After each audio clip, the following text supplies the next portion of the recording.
خاندان بڑا تھا لیکن روٹی ماں کو ہی پکانی پڑتی تھی۔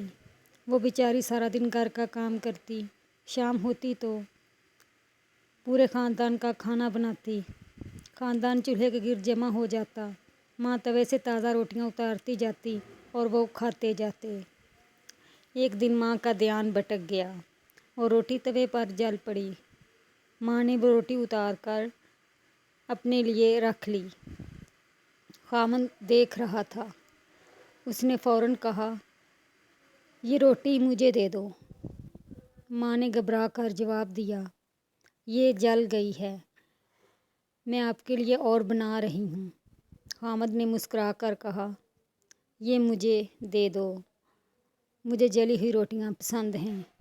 اور ساتھ ہی آگے ہاتھ بڑھا کر ٹوکری سے روٹی اٹھا لی اور مزے سے کھانے لگا۔ کھانا ختم ہوا، خاندان اپنی چارپائیوں پر چلا گیا۔ خاندان کا چھوٹا بیٹا ہمیشہ سونے سے پہلے باپ کا ماتھا چومتا تھا۔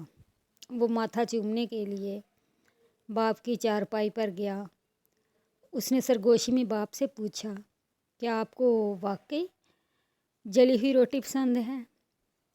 باپ نے مسکرا کر کہا۔ اس کے چہرے پر ہاتھ پھیرا اور آہستہ آواز میں جواب دیا، "بیٹا، جلی ہوئی روٹی کس کو پسند ہوگی؟" بیٹے نے پوچھا، "پھر آپ نے ماں سے جھوٹ کیوں بولا؟" باپ نے جواب دیا، "بیٹا، تمہاری ماں سارا دن کام کرتی ہے، یہ روز ہمیں اچھا اور مزیدار کھانا بنا کر کھلاتی ہے۔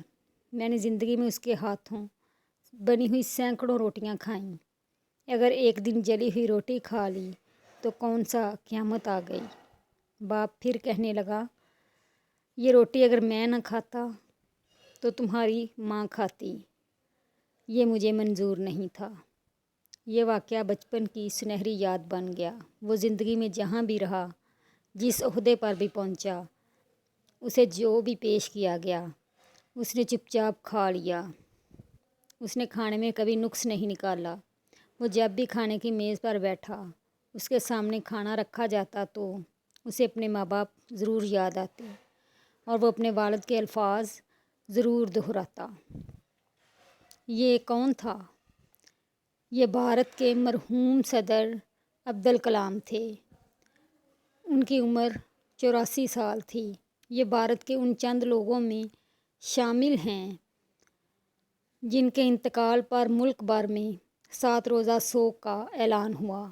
یہ حقیقتاً اسی اعزاز کے حقدار تھے۔ ویڈیو پسند آئے تو لائک اور سبسکرائب کر دیں۔ شکریہ۔